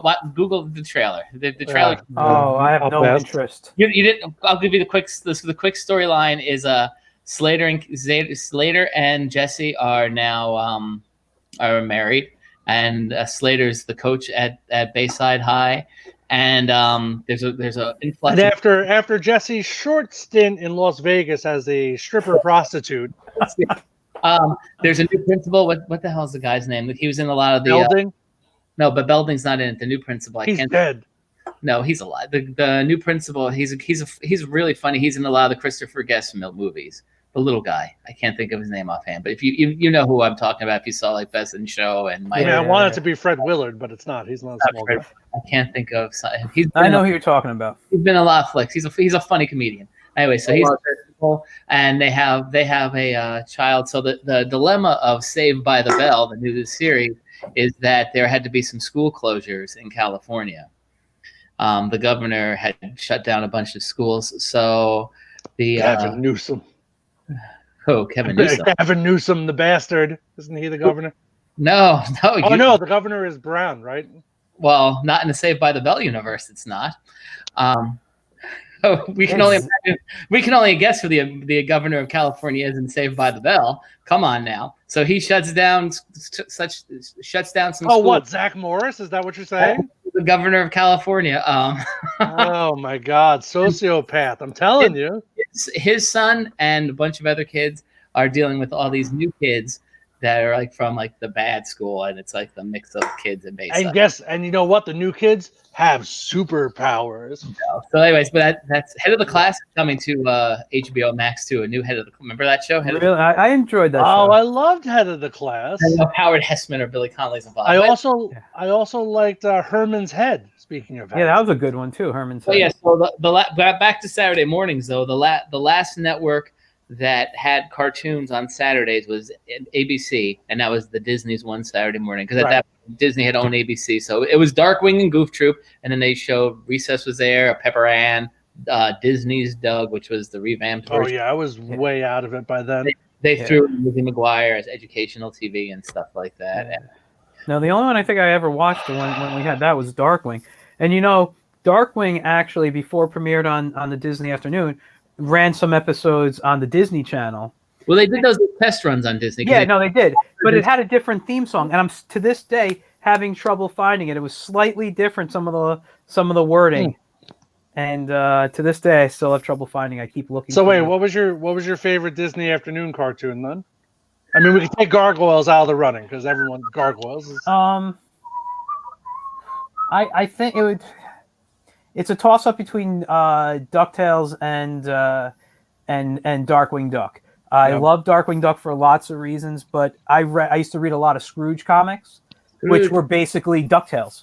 You know, a lot of those a lot of the original stories came from the Carl Barks and Don Rosa comics. I have a ton of Uncle Scrooge comic books downstairs. Nice. Yeah. Love Ducktales. I hated Chip and Dale's Rescue Rangers. I agree with you on that. Just did not like it. Melissa loves Tailspin. That was her favorite. Tailspin was like I really loved planes, so I was like, okay, Tailspin. I thought Gummy Bears though, like I like Gummy Bears for being in because I love fantasy, so like when I get in that fantasy mood, I want to watch Ducktales. Gummy Bears. Yeah. You know Mood. what? When you get into your fantasy mood. Yeah, I want to draw, because I'm a giant Lord of the Rings fan. I love, He-Man, all those things where like I always geared more towards fantasy-based stories and that type of, Thundar the Barbarian, Goltar and the Golden Lance. God, I don't even know what else was out there. No one mentioned Goof Troop though either. I wasn't a Goof Troop fan. What would be the third movie? If there was to be a third Goofy movie, what would it be? I never even saw the second one. I like the second one. The second It was good. It was good. Goof Troop was great.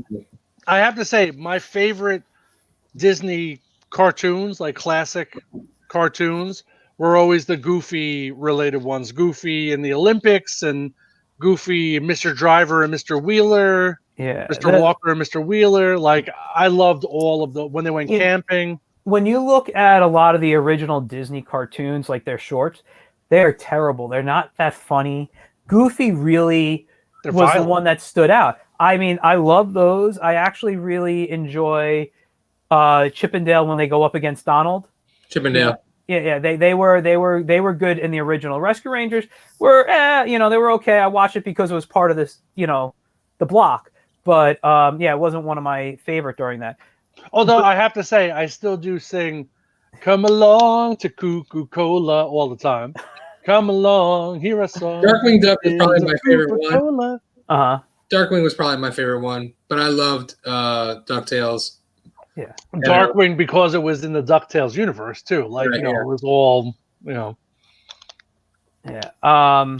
Barbara says Yahoo! She did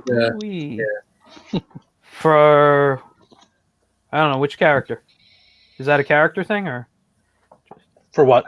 I don't know, because I the second I see it, I think of Hanna-Barbera's Three Goofy Guards. Oh no, that's Goofy. Every time he was like Yahoo! Oh, I don't remember that. Whenever he was going into a crevasse. Let me say this though about the Disney shorts. I don't know if anyone's seen it. If you have Disney Plus, go watch Lambert. It is to me the funniest.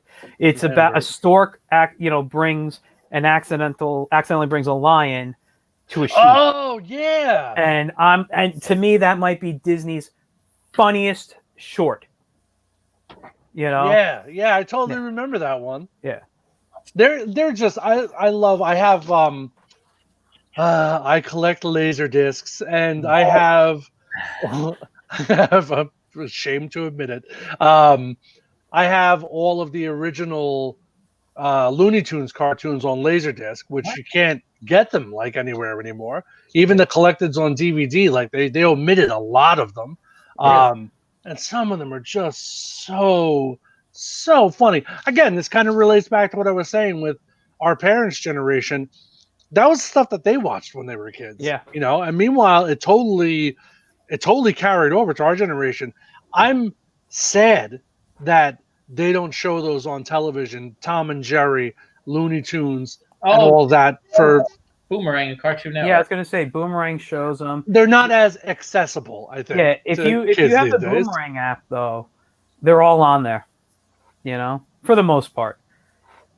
So Joe Ryan says every one of us collects something. You're damn right, Joe. And he says Darkwing by far had the coolest opening. I'm not sure about that. I like it, but I think Gummy Bears might have been like the best theme song that came out of that.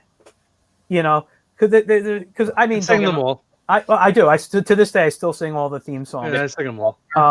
And I'll tell you, when I work on my character Plunger Pup, I do sing a lot of Darkwing, like while I'm working, because that show inspired the character. It does make me want to do this a lot. Yeah. Darkwing of the night. The gas gun was hilarious, and all his one-liners. We just and carry, faithful and friendly with stories to share. The forest they sing out in chorus. I'm gonna take all of your lunch monies right now. Yeah.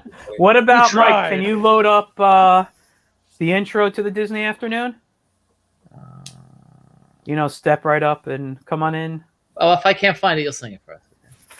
No, you don't want to hear my voice. Melissa says Pound Puppies. And that's ironically, Melissa, we were just talking with Tom worked on that. Yeah, Tom Ruger worked on I that. don't remember Pound Puppies. That really wasn't my thing. I remember was- I'm sorry. When I was in school, I had to do a project where I had to interview someone that was in audio production for my audio production class, and so my teacher was like, "Oh, you should give this guy Tom a call. He's really cool. I've worked with him before." So I give him a call, and we're chit chatting about whatever. Obviously, you guys know me enough to know that I could just talk to anyone about anything. So we're just talking about everything. And I'm interviewing him. So, what was your favorite job? What was your favorite, gig? This, that, and the other thing.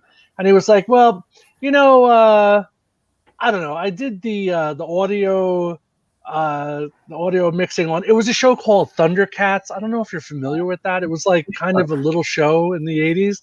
And I was like, "Thundercats! Oh my god!" And he was like, "Yeah, I also did." He also did the mixing. He worked for Fox for the first 5 years that Fox was a thing, and he worked on. Morton Downey Jr., I think. He worked on A Current Affair.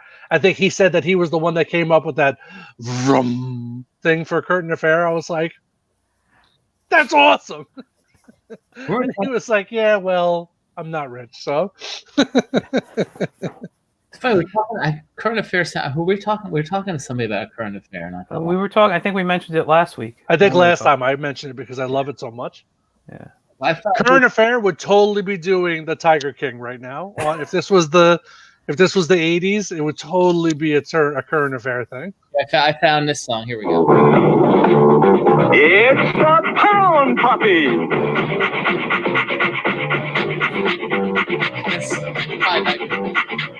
Here's Cooler, Whopper, Rosemary, Nosemarie. and Howler.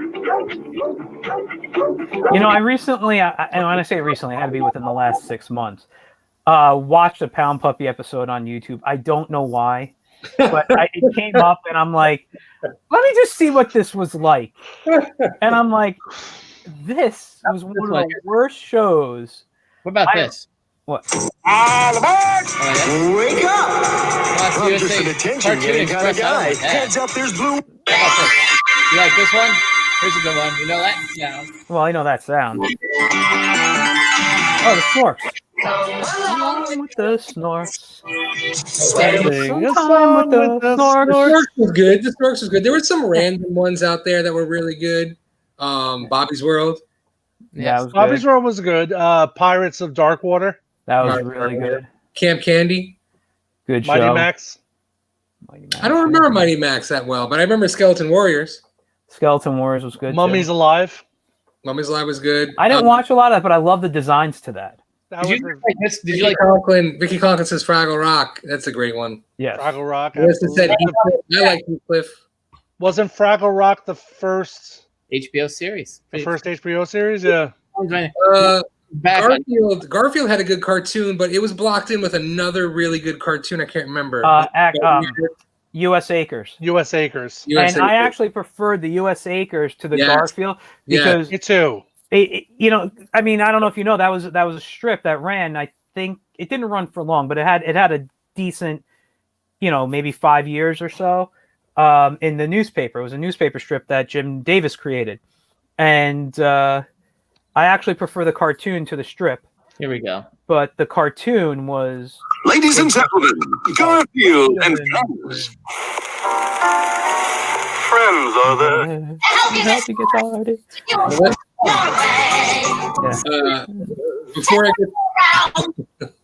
Before I get to Joe Ryan's question, Melissa says Inspector Gadget reminds me of one of my more favorite cartoons, which was Danger Mouse. Danger Mouse was I fantastic. never watched Danger. I love Danger Mouse. It was so good, and they I had never really watched it. Count Duckula. Yeah. Yeah. It had a very awkward, it took me a little bit to get into it. I wanted to really like the show. And I'm Yeah. like, I can't look at the animation because it was European. And, it's just one of those things that had this weird, like, a lot of emptiness Yep. in the backgrounds. And I'm like, I don't know if I can get, but after giving myself, like, say, 3 or 4 episodes, I was hooked on Danger Mouse. Joe Ryan's question was, do we remember any animated series that were based on live action movies, which was a big trend when we were kids? Yeah. I definitely watched Yeah. definitely watched Back to the Future, undoubtedly. They're making Bill and Ted's. those characters now too. I watched Bill and Ted's. In fact, I think Yeah. there were 3 Bill and Ted cartoons. I think I watched 2 of them. There were only 2. The first season was on CBS, and it was Alex Winter, Keanu Reeves, and George Carlin, produced by Hanna-Barbera. And the second season went over to Fox. And that was the one that had the live action pieces in it. Oh no! There was a live action Bill and Ted show. You're right. The second, Okay, so it was the right. Okay, yeah. The second season of the cartoon was done, I believe, by Deep, and the actors from the film were not part of the right. Were part of it. But there was a. You're right. There was a live action. Yeah, I totally remember watching that, and it was terrible. It was right up there. Actually, I think it was right around the same time as I watched Freddy's Nightmares. That was another one that was on.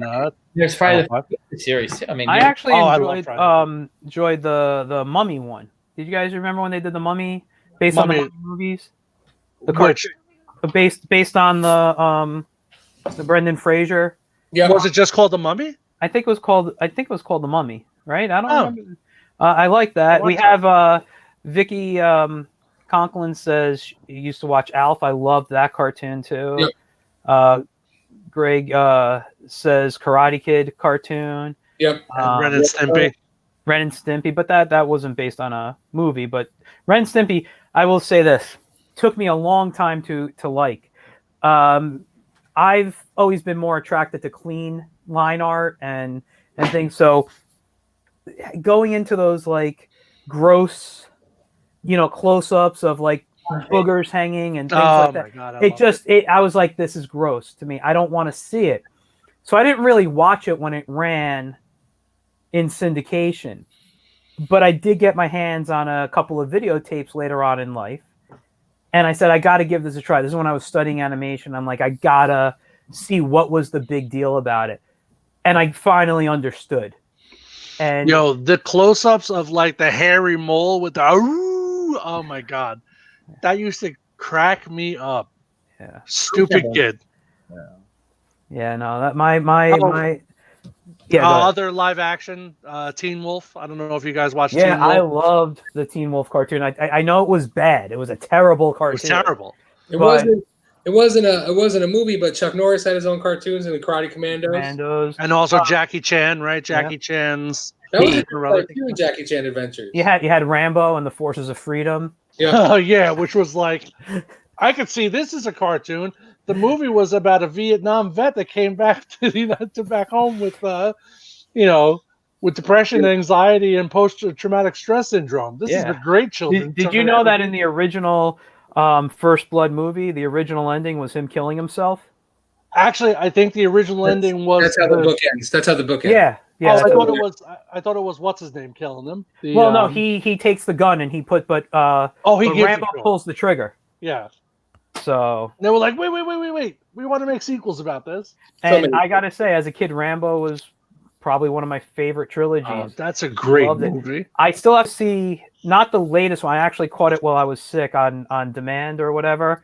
Was it John Rambo or Rambo Last Blood? I haven't seen John Rambo yet, but I've seen Rambo Last Blood. Last Blood was really good. It was like Home Alone meets Saw. Yeah. Barbara, yes, there was a Highlander cartoon. And it was good. You think so? Well, it was terrible, but I loved it because I love Highlander. I got it. I preferred the anime Highlander. Yes. Double Dragon. There was a Double Dragon. Yeah. I was a big Highlander fan. Still am. I actually have copies of the swords behind me. Highlander, the original Highlander is hard to watch, man. No way. No. Anything that came after the original Highlander is hard. The original Highlander 2. They're all classic. No, Highlander 2 was terrible. Highlander 3 was and then Highlander 3 was okay. Then they did Highlander Endgame, which could have been a lot better. And then they did, to close up the storyline for the TV series, Highlander the Source, made absolutely no sense. Terrible. It was I bought the DVD because I was such a fan. I spent waste of money. Which other one where the WWE's Edge was in it? That was the last one. I think so, yeah. They're rebooting that now again. Ryan Reynolds was always attached to it. I don't know. It needs a reboot. No Ryan Reynolds. Yeah. Greg says Hulk Hogan's Rock and Wrestling. There you go. I thought that was a fun one. Barbara says Beetlejuice. What about the NBA? Wasn't there an All Stars one that had like Michael Jordan in it, Wayne Gretzky? Pro Stars. Pro Stars. That's it. Yeah. I don't know. I didn't watch that one.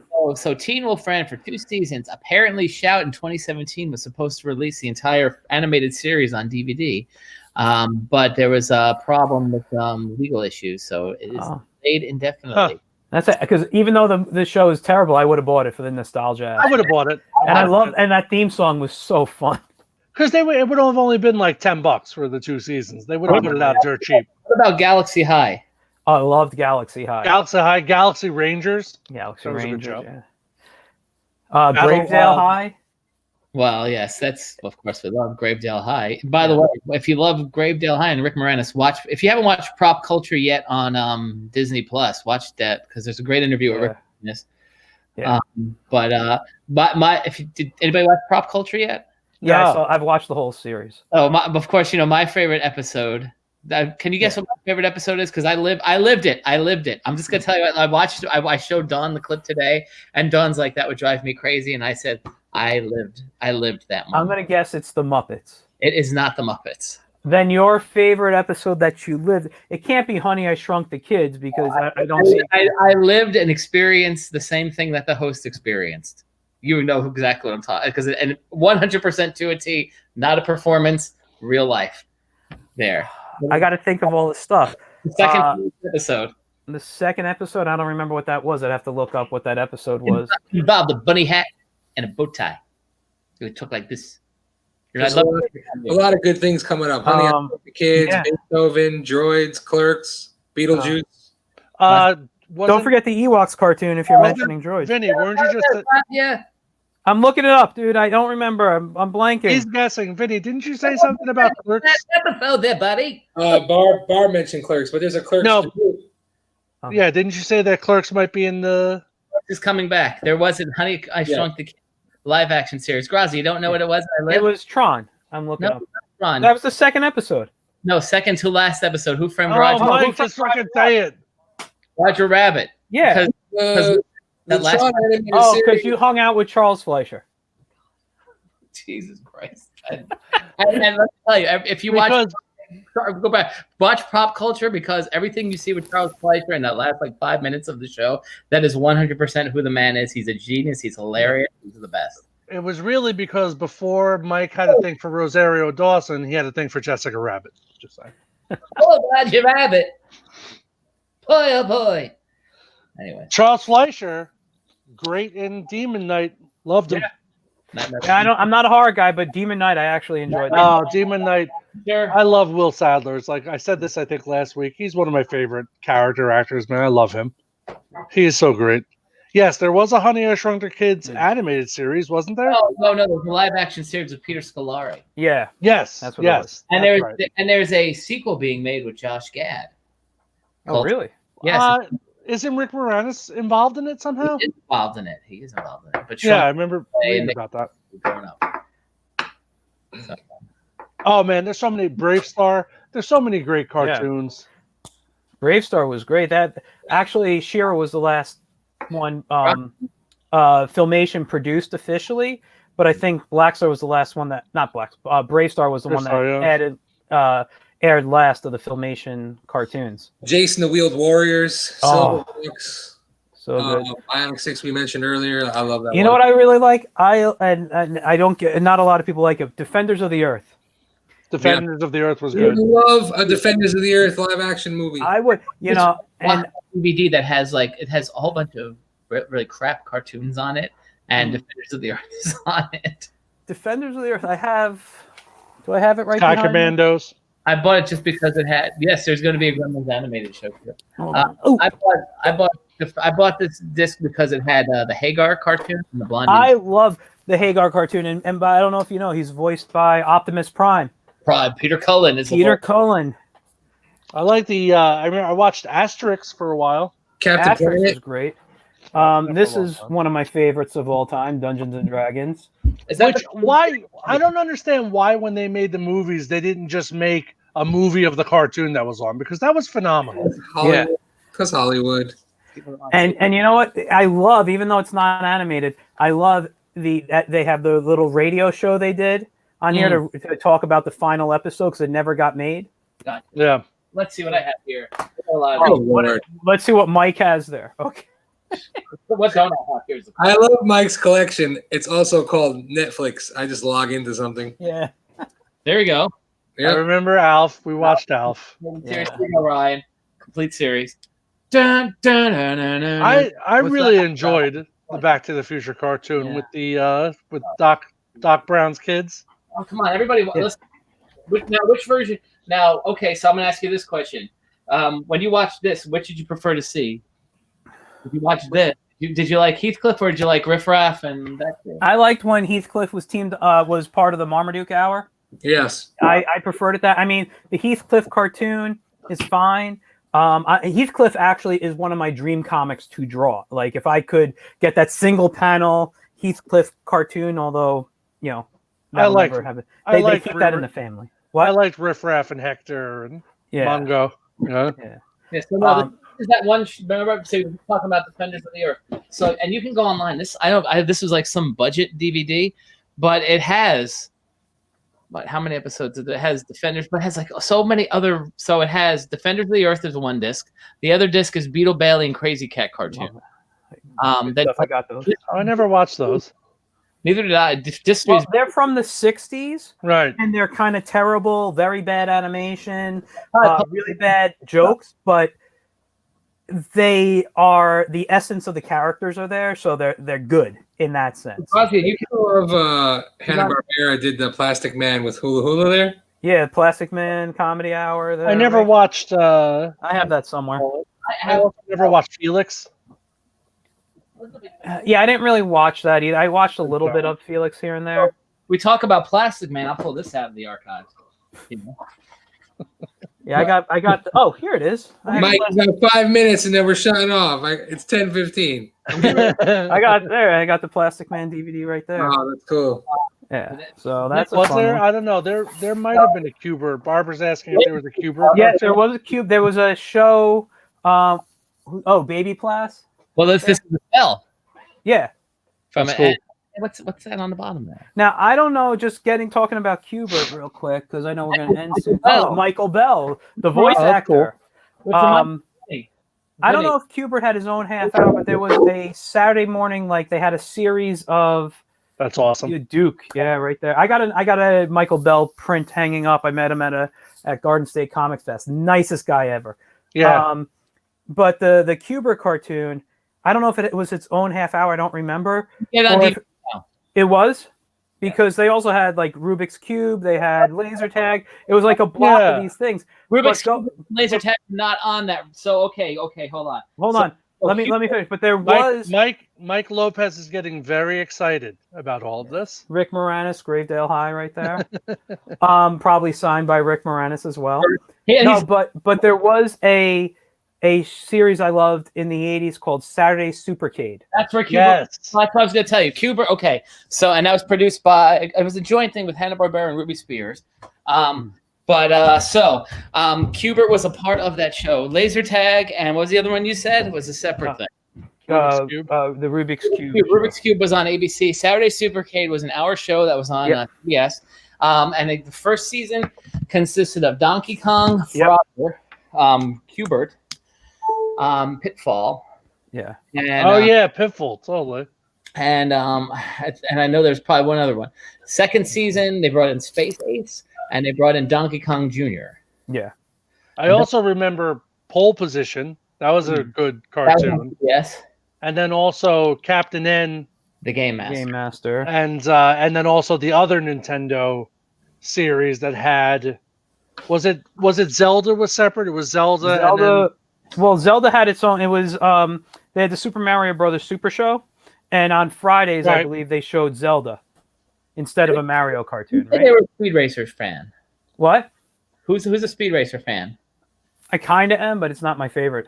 Never really watched it. Yeah, I thought, Vinny, you like it, don't you? Speed Racer? I have a disc. I ordered a lot of discs. So I'm getting an. The animated, the cartoon. Yeah. Can't watch it. I can't watch Speed Racer. But I never really got into it. I love the Wachowski movie. I have a disc. I ordered a set of discs, and it's part of the lot, and I have no desire. I like Gigantor. Gigantor was my favorite. That was good. That was Yeah. good. We got a question here since we're going to end soon from Joe Ryan. I want to ask, since we all love cartoons here, what is your favorite era? What era is your favorite for TV animation? God. 80s. See, it's hard for me to pick. Like I love so many things for so many reasons. I will say this though, the 90s into the 2000s changed the way we told stories. If we go back, the 70s there was cheesiness. Yeah. 80s they were Good starting point.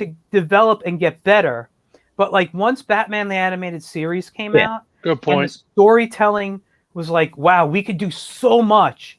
And we got better stories. And that's the era we got Animaniacs and Freakazoid and Road Rovers and, you name it. Well, the Warner Brothers changed. I think Warner Brothers and Disney changed the model for television. Yeah. Batman the Animated Series really is the turning point. I think you really pinned it. You really kind of hit it right on the head. That's when I think creators realized they could make a profitable show with a successful toy line, but also do something that they enjoyed. It didn't just have to be fluff. Batman? Yeah. Well, no, if you guys didn't watch it, because we talked about Batman with Tom Ruger the other night, because he worked on that show too. Yeah. He said at that point, then Batman, and especially the Tim Burton flicks, they were just like printing money at Warner Brothers at that point. But, Oh my God! Yeah. There was So like, I'll amend my answer and say everything from the Zennial childhood. there you go. Plug. I'm most nostalgic for that, I guess, that mid to late 70s Hanna-Barbera stuff. Yeah, I mean, I love Like a lot Super of, Friends and that stuff. see, I love a lot of their stuff of 50s and 60s. I love their 60s superheroes, but I love Yogi Bear, I love Huckleberry Hound, Magilla Gorilla, Peter Potamus, all those type of characters. Oh, I'll always be a G.I. Joe fan. That'll always be G.I. Joe, Gargoyles, Batman. See, Gargoyles is definitely Disney's answer to Batman the Animated Series. Yeah. Absolutely. I also think the 80s just gave us so much. They threw so much at us. Oh, man. That it's so, like for you to say G.I. Joe is your favorite, which is great. It's hard for me to pick because there was so much I had in front of me that I just me loved. too. That just imprinted like so heavily on me. And like I have, behind me I have tons of DVDs. Most of them are 80s cartoons that I loved. And I'll watch them and there's that nostalgic factor that I'm like, wow, this is great. But again, you lack, like, that's one of the reasons I said, like, I can't, like, Thundercats doesn't hold up to me because the storytelling isn't there. Yeah. Oh, there's a lot of terrible G.I. Joe episodes. Like, I watched them, I'm like, wow, the animation is terrible. That one villain was pretty intense, though. That one guy who was, like, stalking him for the whole episode. Wait, what? The episode where there's, like, being stalked for the whole episode. Do you remember that one? From the Viper. Oh, the Vindo Viper. No, the best episode, hands down, is the Worlds Without Ends. It was a two-parter. Yeah, when they go into the other dimension. And the alternate universe. Is the cat? Was it Stalker? The blonde-headed guy sees his Stealer. That's it. And he sees. My favorite one is the one when those are two great episodes. Those were tough to watch too as a kid. You're like, oh my god. Yeah. I like the one when they had the little cartoon versions of them. Shipshape. Remember Shipwreck had Shipshape? Yes. Once Upon a Joe. Once Upon a Joe. That's great. That was my favorite episode. They had a Bionic 6 cartoon like that too. The final episode. Bionic 6 is there was a lot of weird, like there was one where they had like G.I. Joe and the Golden Fleece. Yeah. Where they were like, and then there was one where it was like Cobra got control of a bunch of ghosts that they were using to fight G.I. Joe. I remember one, and it went out a little far. And this is something that pops in my head, and it's Shipwreck, and I don't know what episode it's from, but he builds a boat and he starts gliding on the sand, and his little parrot makes a comment about it, and he's like, "I'm a sailor," and it's just that's the second miniseries, I think. Yeah. No, the third miniseries, right? No, the second one, Revenge of Cobra, right? Yeah, second miniseries. Oh, I have that somewhere too. Which episode I like? Those are awesome figures because you could kill somebody with them. Yeah, I only have Bionic 1 and Glove. Which one could you kill someone with? Who? These Bionic 6, if you throw those at somebody, you could give them a concussion. Yeah, they're die-cast metal. They're just freaking heavy. Yeah, it was like the Voltron bots. You have the whole family Yeah, I got the whole set. and the monkey. Yeah, no, not me. Yep. You have Fluffy and stuff? Yeah, I got Fluffy. How much do those things go for now? I've hunted them down pretty fair, like $10 a piece, but they're pretty expensive. Yeah, no, I was about to say because. Those are the type of things I look for when I go to flea markets and things. They're actually hard to come by because they weren't produced like. Yeah, they weren't mass produced. Like GI Joes were. That's why I only have Bionic 1 and Love. Another reason why these are tough to come by is because they're all die-cast metal. They chip really easy. Yeah. So it's hard to find these in the bottom of a barrel that are anywhere near remotely good looking. Well, you Sport need one. what? I used to have Sport One. That's right, I did. You need a couple of vehicles, right, Vinny? And then that's it. You're done with it. Karate One. Yeah, I just need I want the van, and they had a tricycle, like a trike. Right. You have the van, or you don't have the van? No, I need to get the van. That's one of those. That's a cool. Like, I'm an avid GI Joe collector, and I have an enormous GI Joe collection.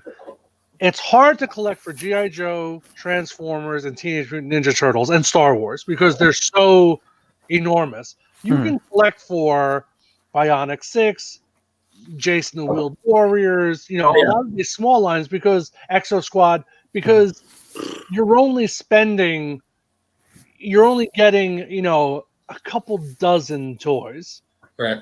GI Joe will come out with 100 toys per year for 10 years. So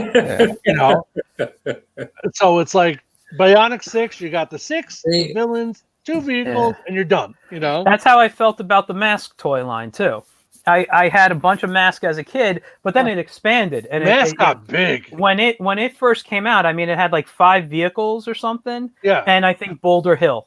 Yeah. And then all of a sudden there were like 20, 30 vehicles. Yeah, Mask got. I had a pretty sizable collection when I was a kid, and I ended up just kind of trading it for GI Joe stuff because I just picked a direction and just went with it. Yeah.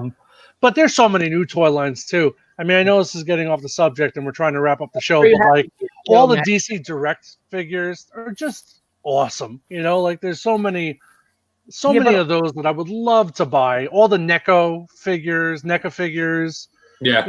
Like all the collectible figures now. That's the thing I was going to say. Figures. Most of these figures now are being made for collections. They're not being made for being played with. So it's like, don't even open the box. Don't. That goes back to what I said at the beginning. And I don't buy for collecting though.